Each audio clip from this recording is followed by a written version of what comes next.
So great to see you guys here. My name is Thomas. I'm from HUK-COBURG.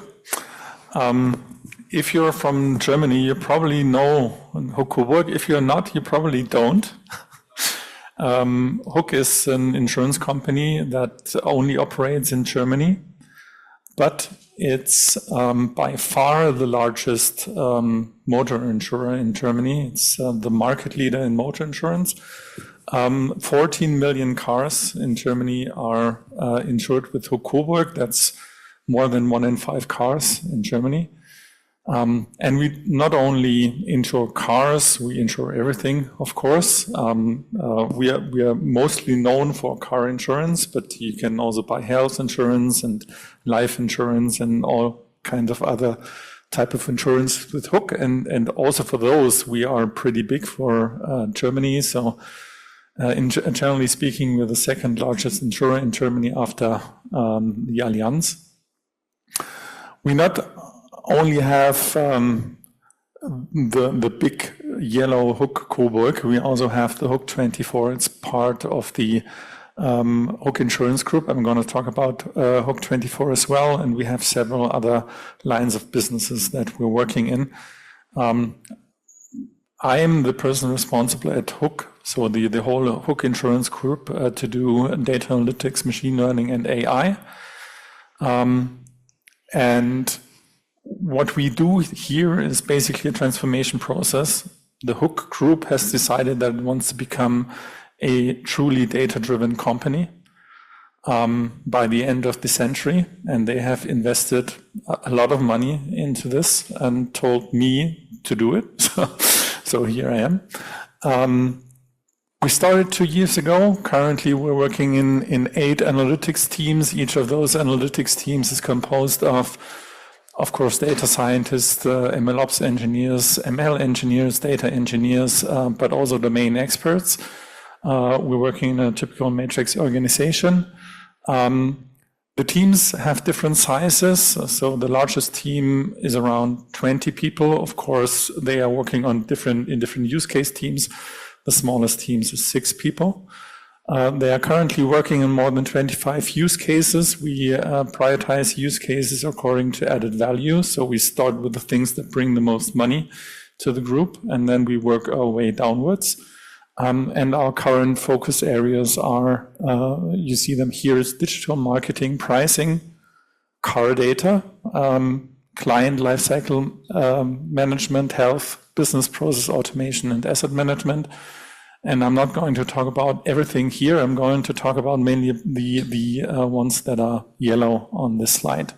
And on top of that, we have an ML infrastructure team that basically makes sure that the analytics teams can work with a flexible and state-of-the-art and open source. So everything we do is open source ML infrastructure, both on-premise and in the cloud. So if you look at those current focus areas, what do you think brings the most added value to an insurance company? Which one of those? Telematics and car data, okay. Other suggestions? Lifecycle management, yes. Process automation, yes. It's none of these, it's pricing. And by far.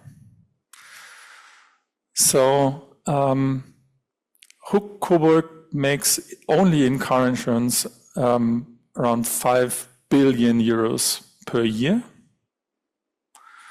That means if you improve the algorithm that does the risk determination of, so if you can better predict the risk for next year by only 1%, you generate 50 million euros. So if you have an algorithm, you improve it by 1%, that means you generate 50 million euros for the company. So that's something where you can really make a lot of money by making machine learning algorithms work. But all the other ones are important as well. That's why we are working on them. I want to talk briefly about HUK-24 because, again, if you're not from Germany, you don't know about it. HUK-24 is our digital pioneer in motor insurance. It started in the early days of the internet to start selling motor insurance over the internet. They were not the first ones in Germany, but the first ones that did it right. And today they are by far the largest online insurer in Germany by a whole margin. And they are currently the 5th largest motor insurer in Germany among all insurers, only by doing everything online and digitally. Why do I want to talk about HUK-24? Because as we've heard in the previous talk in the keynote this morning, if you have a purely digital product and an HUK-24 motor insurance product is in the customer interaction a purely digital product, what you want to have is you want to integrate UX design and machine learning very closely. And we call it the personalized insurance engine. It's an engine because everything is fully automated, and it's personal because we use experiments, causal inference methods, and machine learning to personalize all the contents that our customers are faced with. And then, of course, you do marketing automation, the process automation. We are using more and more GenAI and co-pilots, and there's a lot of analytics in the background. And just to give you an idea of what happens there, it's basically a closed loop here, where in the center are the machine learning models that learn and predict, and the automation that automizes the processes. But a big challenge is also to extract the relevant data to make the decisions through the relevant events from the data and the customer interaction. So a customer goes online, he's searching something, obviously on the website. You want to know what is the customer searching for before he calls or writes an email, right? The customer goes in the FAQ and searches there and looks at 3 different FAQs. You want to predict what is the customer really searching for, because obviously he did not find the right one. We have implemented a predictive mailing. So based on all the customer interactions that we have, we think that we know what the customer's problem is, and we send them an email trying to solve the problem. So that they don't write an email to us, because every time they write an email to us, we have to deal with it either automatically or by a person looking at it. And this way we have reduced emails that come to us over the last year by 60%. We have to orchestrate these customer interactions via all channels. So it's customer online, is he logged in, is he not logged in, does he write an email? Or etc. And of course, we have integrated GenAI into the creation process of our designers so that they can use GenAI in order to do marketing campaigns and such. One of the first things that you think about when you think about GenAI in the context of customer interactions is chatbots on websites. At HUK-24, we have the digital personalized assistant, which won many prizes, and it's completely rule-based up to that point. So that was in 22. And when you have, that also came up in the talk this morning, when you have a personal assistant, a chatbot on your website that the customers obviously trust, so it wins many prizes, the customers like it, they interact with it, and then you go to these people and say, let's use some LLMs to improve upon your rule-based chatbot, then of course you have to prove that it works really well. And this is something that we're working with, but it turns out that you can improve very good rule-based chatbots with LLMs, but you have to go a long way, right? Because if you give the customer once a completely wrong answer, they stop trusting the chatbot, and then they write an email and they complain about your chatbot is not working. And this is exactly the opposite of what we want. Okay, so this is the process automation and marketing analytics. I want to talk about the telematics and car data for a bit. As HUK and HUK-24, we offer our customers a telematics insurance products for car insurance. If you buy that product, you basically receive this small sensor. You plug it into the windshield of your car, and you download the app. And then whenever you enter the car with the smartphone on which you have registered in the app, and once you have connected the smartphone with a sensor, then the car registers when it drives. Obviously, it connects to the smartphone and all the telematics data is transferred. Just to give you an impression, we currently have 570,000 vehicles in our telematics insurance. We do that for a few years, so that means we have a lot of drives, 1.4 billion drives, 370 million hours driven. It's 18 billion kilometers. There's an N. Okay. So we only do that in Germany, but of course our customers, they go on vacation, so they drive everywhere. So this is just a snapshot of a week during summer holidays in Germany. So they go everywhere with it, which means we gather a lot of data from streets all over Europe.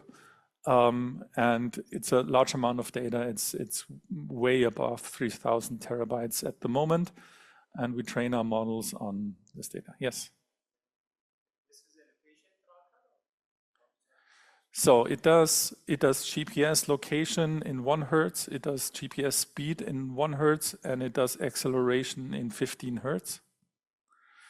And then we do a map matching, and then so we match the location data on the map, and then we basically add all the information from the map. So what kind of street is it, what city is it, and so on. Yes?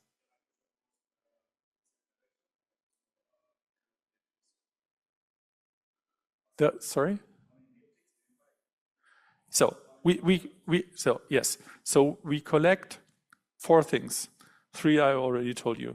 So we collect GPS location in 1 Hertz, GPS speed in 1 Hertz, and acceleration in 15 Hertz. And one additional thing I didn't tell you about so far, whether you use your smartphone while driving or not.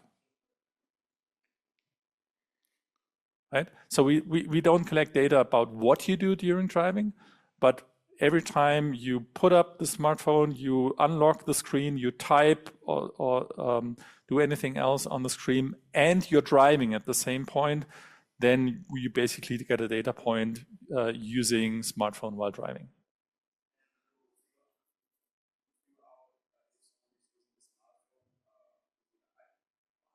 Yes, so it's the app that's installed on the smartphone, so it tracks it. Does it mean if you have an accident, and will that be covered by insurance if he's using? No, it has no. I will talk about accidents a little later. Okay, so this is what happens, and this is of course a big data problem. So you want to extract the information from the huge amount of data. The way we do this is basically the sensor and the smartphone collect data.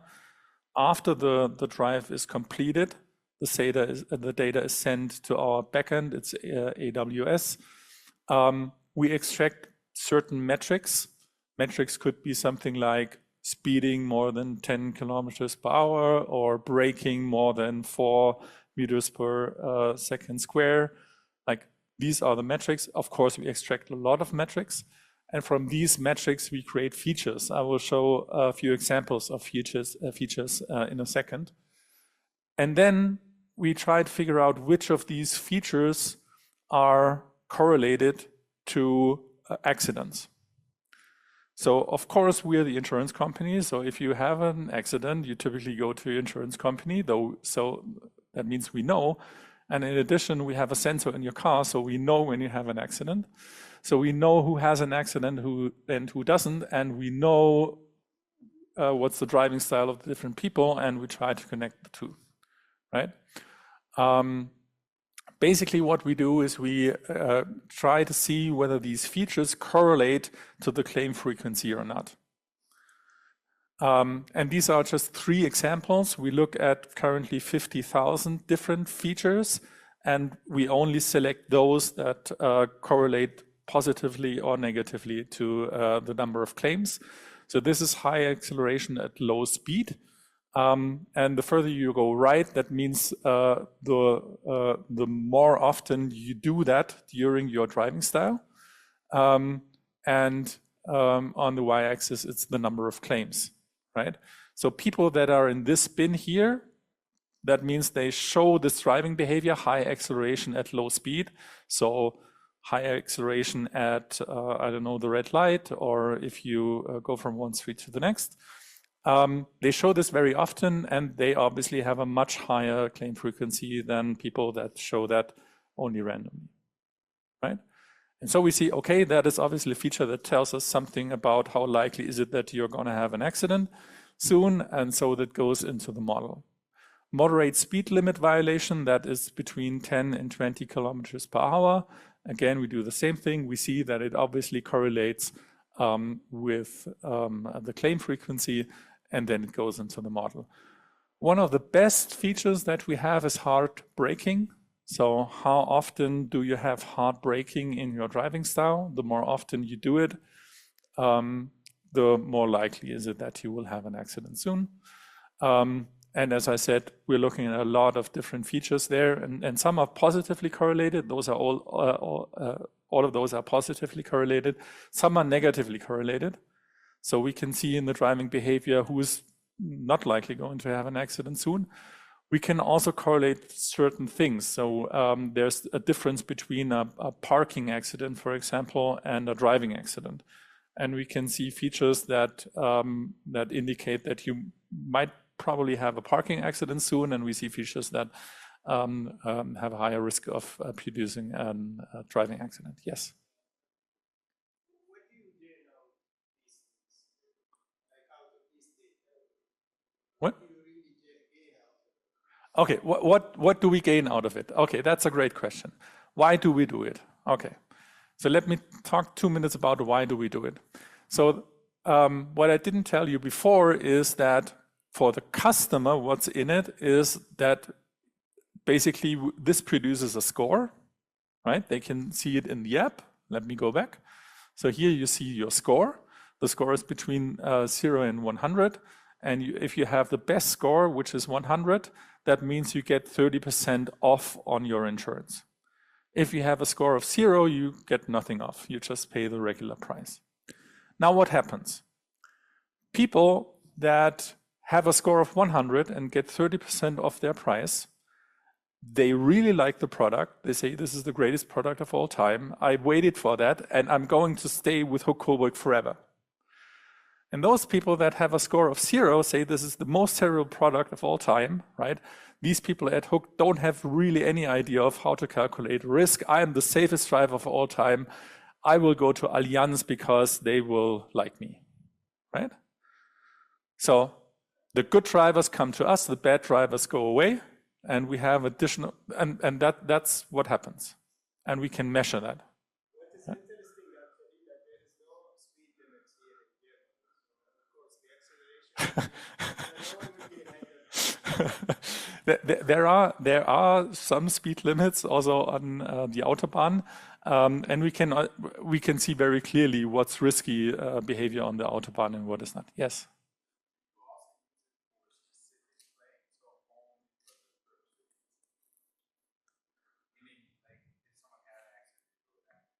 No, no. So this is explicitly ruled out. If someone has an accident, we're not looking at the data, so we're not using it. We're not trying to, I don't know, reduce the payment or anything. Yes, the only thing we do is we map the claim with our features in order to improve our model. That's what we do. Yes?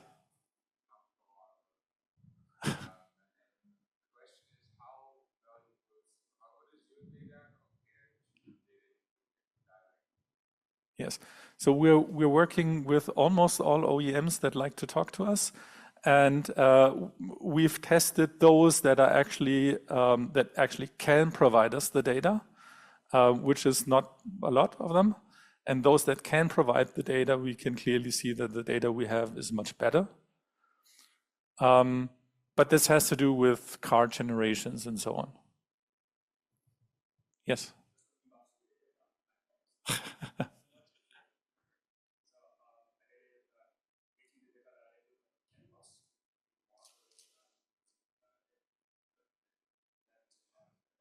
Yeah. So no, so that's so you can plug in devices into the CAN bus, right? You can do that. But then those devices have all the sensors in the device, and they don't get the relevant data from the CAN bus.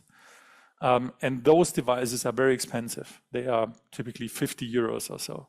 So that's 10% of a typical car insurance payment, and that's much too expensive, right? This sensor here costs a few cents. It's basically, it's a Bluetooth antenna, it's an acceleration sensor to register whether the car drives, and a Bluetooth beacon, that's it, right? And a small battery. We receive the data from the smartphone because smartphone sensors are really very good. And this thing here has two reasons, the sensor. One is we identify the car that is insured with us. So basically it's a Bluetooth beacon so that we don't collect data from every drive someone does with a taxi or with some other car, but only with a car that is insured with us. And the second thing is for crash detection that I'm going to talk about in a minute. It's really very helpful to have another acceleration sensor connected to the car compared to just the smartphone, because the smartphone falls all over the place in an accident. But these are the only two reasons. Okay, so as I said, I want to talk about crash data. So when we register the crash, either via the smartphone sensors or via the sensor that is plugged into the windshield, the data is directly sent to our backend, and it goes through an AI that basically, or machine learning models that basically determines, is it an accident or is it not an accident? If it is an accident, is it a hard accident or so where people could be injured, or is it a minor accident where likely no one is injured, but likely something has happened? And we gather information like this here, like where's the hit location. In this case, the sensor is in this car, so the hit location is mostly on the front, but also on the left side, and it's a minor crash. These are the informations that we immediately receive the moment the crash has happened.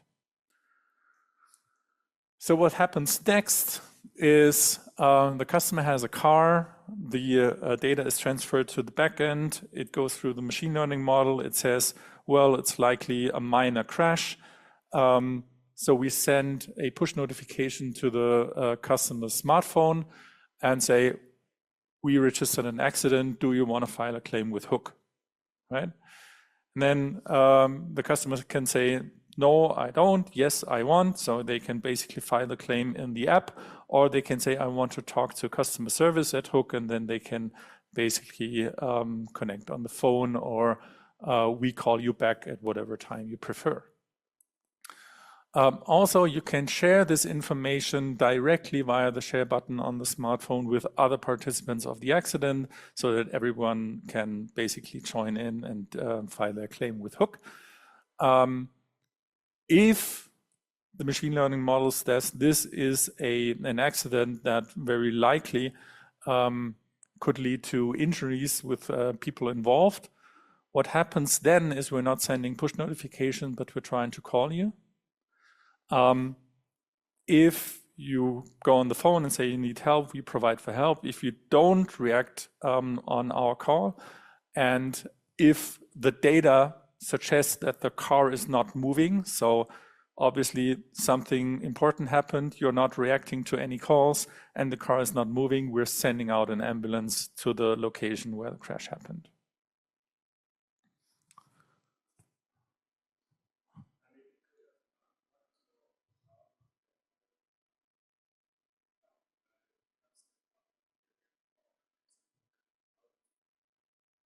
It's from the speed and acceleration data, so we know what happened.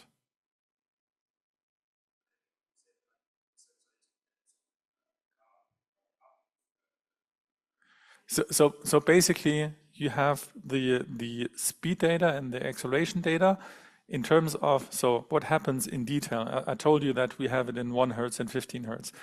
The sensors also in the smartphone, they have a time series that is in much higher frequency. So it's 100 or up to 400 hertz, right?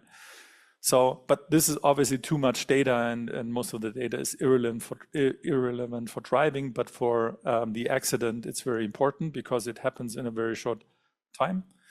So basically what happens is we also collect a time frame of in 400 hertz of acceleration and speed data all the time. And once an accident happens, or like, I don't know, acceleration goes above a certain value, this frame is collected and sent to the backend, and then it goes through a model that says that was an accident. And the model also says, well, this is front left. Okay? Yes. Yes. Yeah. Yes. No, that's all right.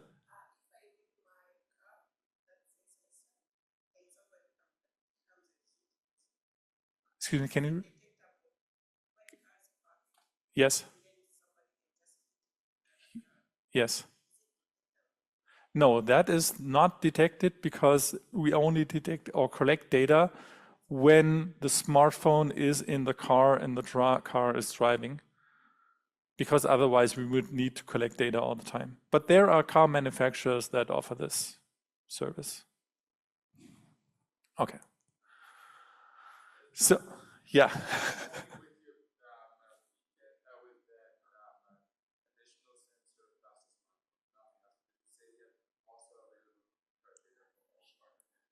Yes, so currently that is the case.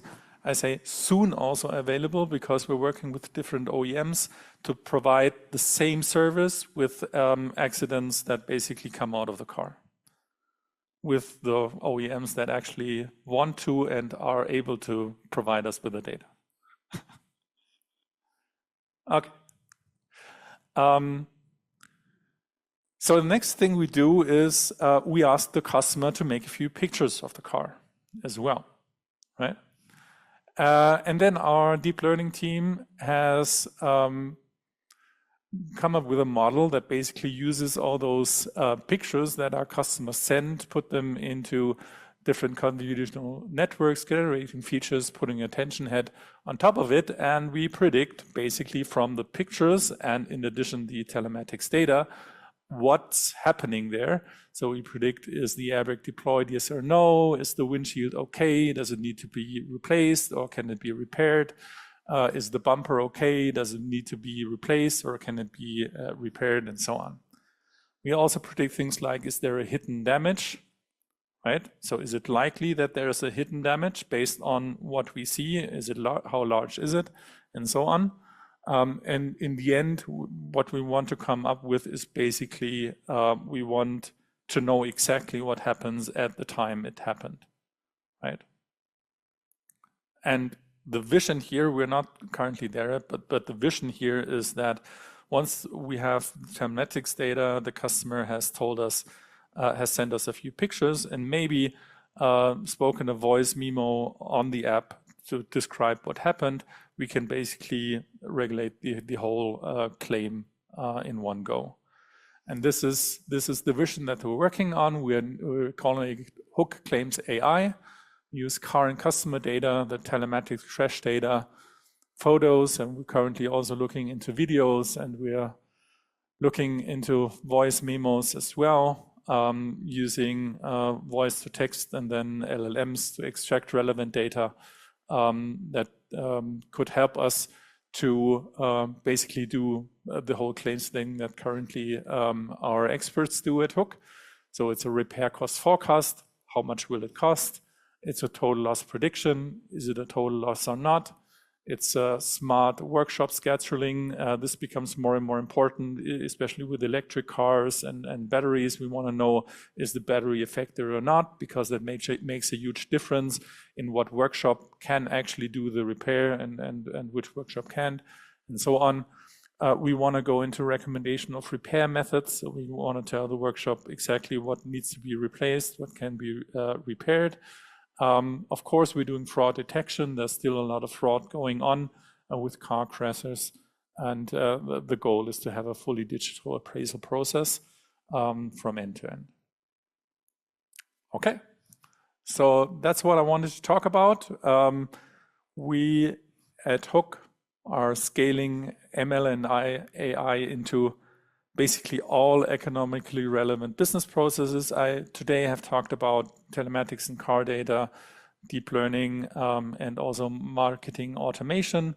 But as you've learned, we have a lot of other analytics teams that are working on other projects. Our vision is a fully automated personal insurance engine, and we are convinced that the future of car insurance is data-driven.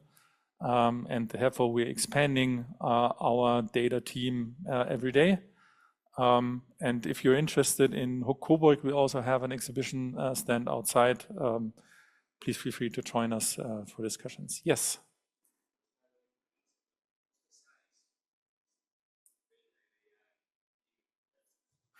So we're currently it really depends, because it's hard, because we're working in a matrix organization in interdisciplinary teams with data scientists, ML ops engineers, and so on. If you only take the core, so basically the data scientists, the ML engineers, and the ML ops engineers, these would be around 50 currently. If you take everyone involved, the IT and so on, it's 3 times the size of that, so around 150. And we are growing, so I think we will be doubling in size during the next years. Yes.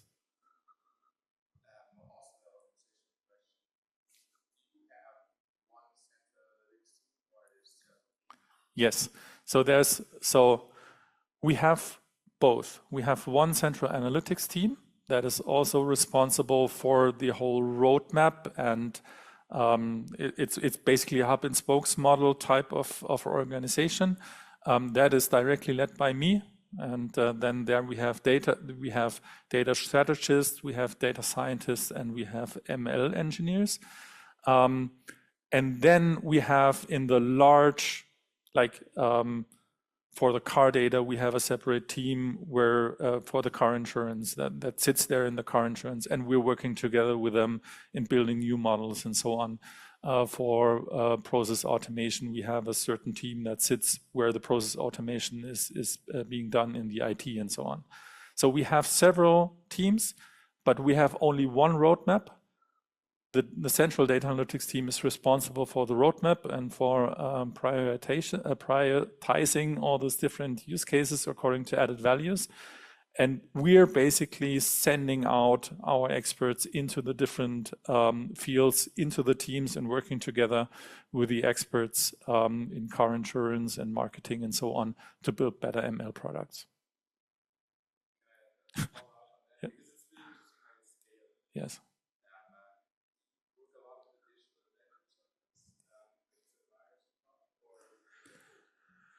So we work with a core team, and we have currently many external partners, basically in data science, machine learning, engineering. And of course, we use common technologies for certain things. So we're not going to invent our own ChatGPT, right? Of course, we use Azure, right? But generally speaking, the goal is to build as much machine learning knowledge as possible at HUK-COBURG, because we are convinced that our future is data-driven, and that's why we need the expertise within HUK-COBURG and not within some external partners that only want a lot of money.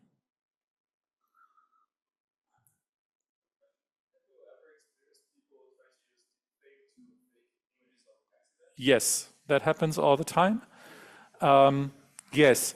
So accidents is rather new because the current models are not very good in faking accidents, car accidents. But what is very common is flood damages in houses, because that works very well, right? So if you just go to whatever is your preferred AI model, and you basically provide the prompt flooded cellar in a house, you get a picture that you could easily send to your insurance company, and most likely no one will notice. You haven't heard that from me. No, but that is a big problem. So that's why we're working on image forensics as well. That is part of the fraud detection team, where we're basically looking at the images in order to detect AI generated photos.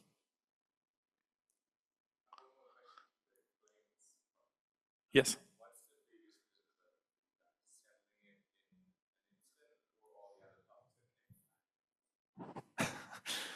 So what let me try to understand your question. The question is, what is the main? Okay, what makes the bug? Okay, that's very easy. That's very easy.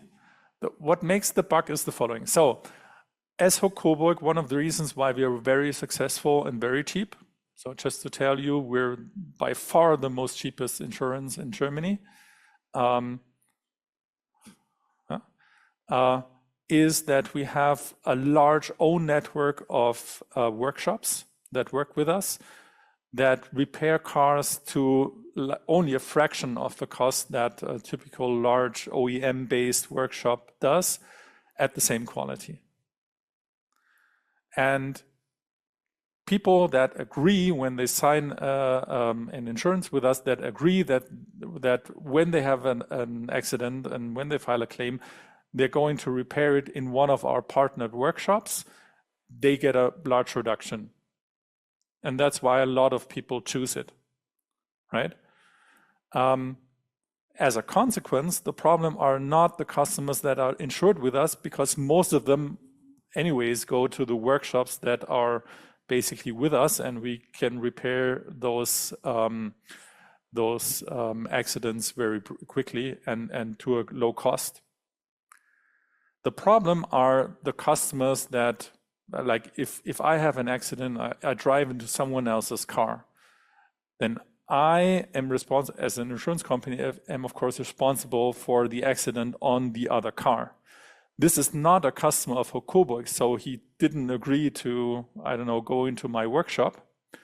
So these customers typically,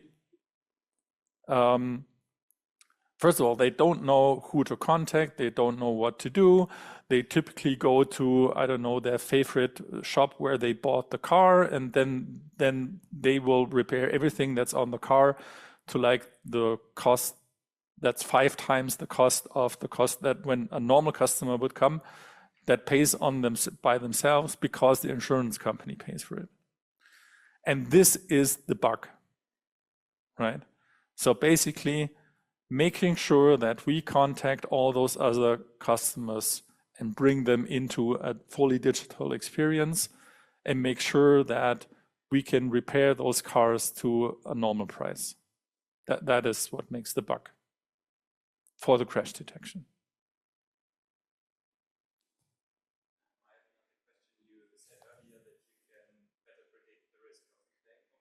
Yes. Yes. Yes.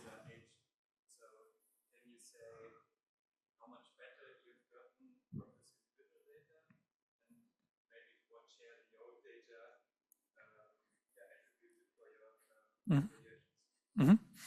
So, yes. So what we do, or what we did before telematics, is basically what you do. Whoever has a car insurance knows, when you go on Check24 or HUK-24, or you want to buy a car insurance, you have to provide some data. How old am I, and so on. What car is it, and so on. And this is the typical data which is used to predict the risk. Now, there's one specific data point that works very well. and that is therefore very important for what price you have to pay, and that is the Schadenfreiheitsklasse. So Germans know that basically says how many years did you drive without filing a claim with the insurance company. Now, to reach a high Schadenfreiheitsklasse, like 30, you have to drive 30 years without filing a claim with the insurance company. So after 30 years, you know this customer has a low risk. Okay? Now, with telematics data, we know that after 30 minutes, and we know it better, right?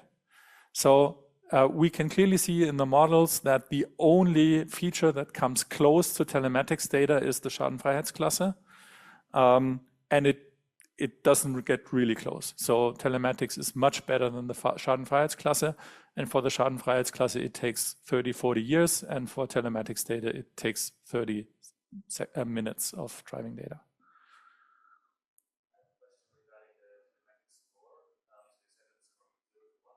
Yeah. Yeah. So yes.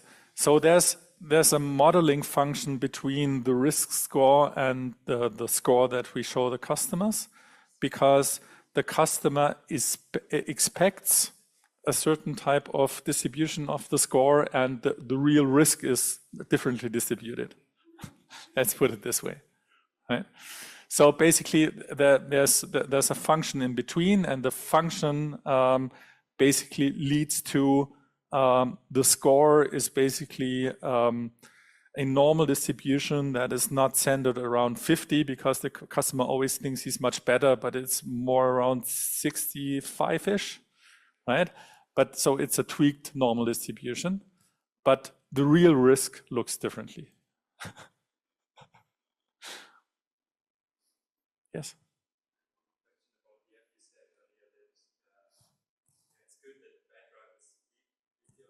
Yeah. No, so why do we do this?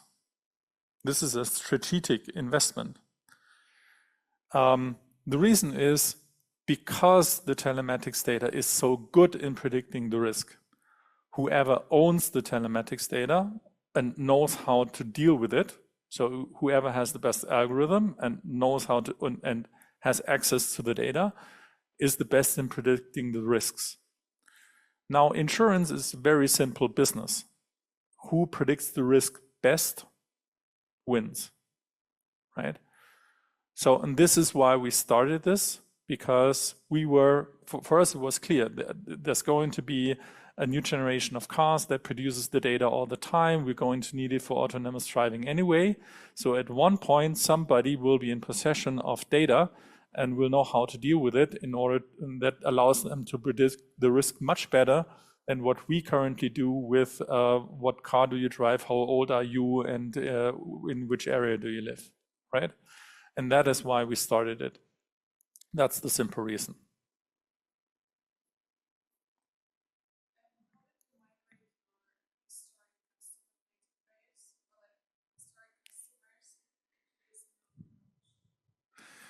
So this is actually something that happened well before. So do you know the Gartner's 5 stages of data-driven companies? If you don't know it, it's worth looking at it. So it collects 5 stages, or it defines 5 stages of where you are at becoming a data-driven company. And the third stage is the data stage, where basically no, that's actually, it's the second stage is the data stage, where basically companies build data warehouses and data lakes and integrate all their customer data into one or maybe two, so one for structured data and one for unstructured data databases. So that happened at HUK-COBURG a while ago, so we don't have to bother with that problem anymore. But did that answer your question, or did you?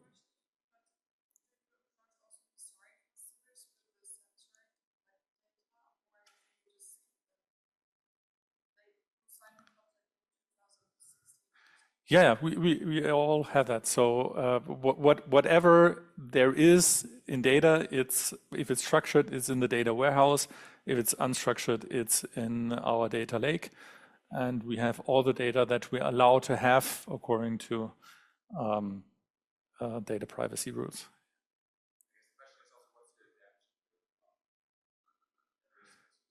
Yeah. So that depends a lot on the product specifically and the process that we're looking into. So that there are processes that require a lot of product development, that require a lot of lawyers to make sure that everything is correct, especially when you build a new insurance product like telematics. So this takes many years, right? And then you start getting the first data. And when we looked at the first data, it was of course horrible. So we did a lot of data cleaning and worked with the people that built the sensors in order to improve upon the data quality and so on. So that takes years, right? But if you have a well-run automated process in, I don't know, input management, and you just want to improve the OCR, you want to have, I don't know, an additional AI that recognizes more data from the input documents. That is a matter of weeks. So it really depends. But telematics is that takes years. Yes.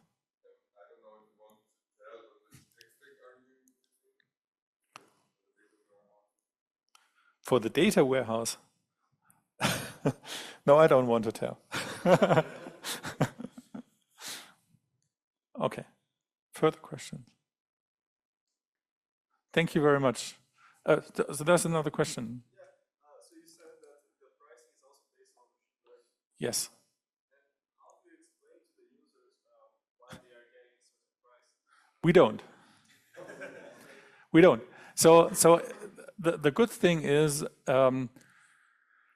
people are used to getting receiving a certain price tag for insurance, right? You just go there and then you say, for you, it's 265 euros and 30 cents, right? And they say, oh, okay,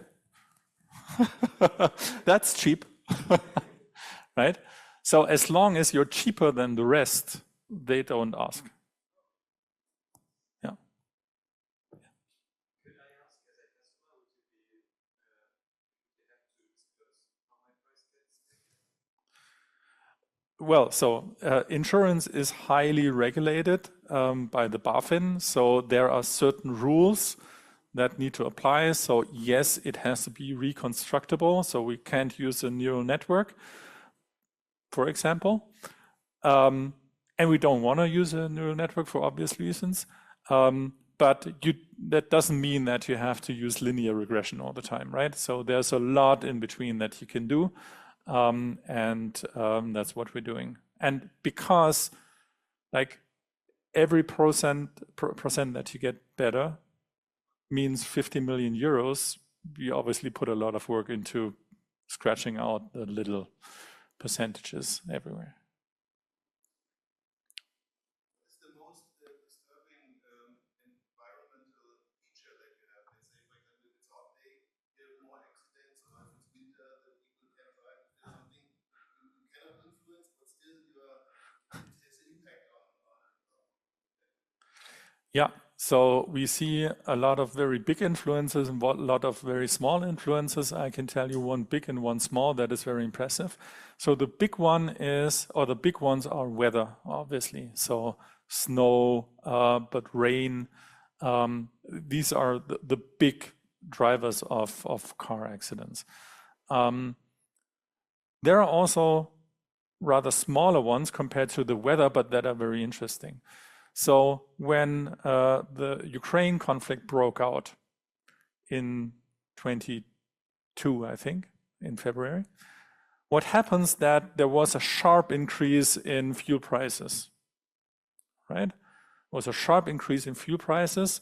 It was even sharper for diesel, and it was not as sharp for benzene, I don't know, what, petrol. And we tracked how did the driving behavior of our customers react to that, right? Depending on which car they drove. And you can measure that, of course, e-car drivers didn't react at all. Petrol drivers did react, but only a little bit, and diesel drivers did react a lot. And of course, the risk went down, right? Because they drove more safely.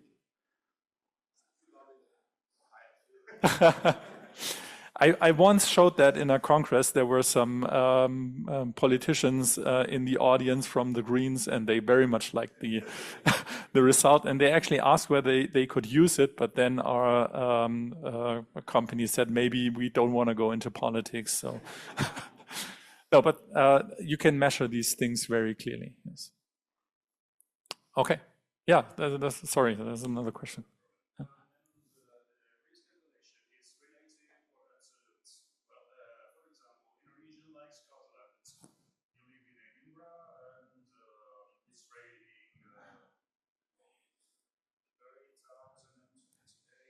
Yeah. Yes.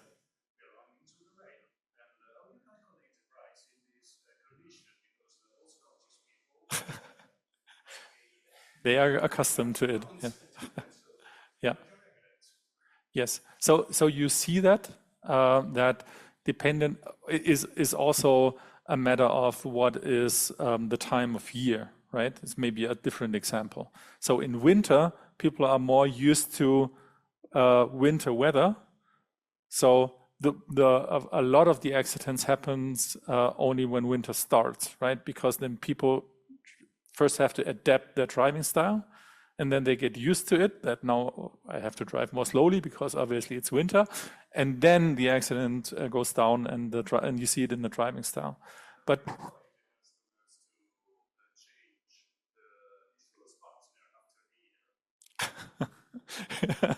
yeah, so this is so. As I said before, so there are customers that we are very happy to have at HUK-COBURG, and there are other customers that okay, and those that we really, well, we like all customers, of course, but we like some more than others. And those that we like the most are customers when you use the classical way of calculating the risk, have a higher risk than when you include the telematics data, because only we know that they are lower risk than the others. The others will give them higher prices, right? And of course, the customers that we are not so inclined to keep them at HUK-COBURG, let's put it this way, are those customers where using the classical way of deriving the price, we estimate their risk too low, right? Yes. Okay. Other further? Yes. One last one regarding the features that went to the telematics, were they like maybe driven by domain experts? They have some idea, or did you really do some just looking for some patterns and then trying to explain what that actually means? So when you start, you don't have any telematics data, right? So you can't do the machine learning thing. So when you start with your first telematics product, you have to offer a product in order to collect the data. That's a problem, right? So when you start, so what we did is we plugged in the telematics sensor into a car, and we just drove, and we thought we did some things that are maybe not so have not so low risk, in order to figure out, so where do we think, so at which side acceleration in a curve do we think it's uncomfortable? What is our feeling of what feels risky? Right? And then we build a first algorithm based on this impression. So we say, okay, if you have a side acceleration above 4 meters per second square, then maybe this is bad, right? So this was our first guess. And then you have a product, then you calculate the risk, and then the more data you have, the more intricate you can go into the details of data analysis. And today, there's no domain expert anywhere that tells us anything, but we are only looking at the data and we are only collecting those features that basically are positively or negatively correlated to the data. And we are, as I said before, we construct 50,000 of these features, and the vast majority of them do not correlate a lot with claim frequency. But there are a few, like a few tenths or maybe 50 or so, that correlate positively or negatively, and those are the ones that we're having a closer look at. And then, of course, the next question is, if I include that in the algorithm, can I still explain to the customer why the score is 100 or 50? But that's a different question, right? But the first score based on human intuition was not so bad. So it was still better than the best risk factors that you would have before telematics. But using really the machine learning model derived purely from data, it's about a factor of 6 or 7 compared to what you do with just intuition.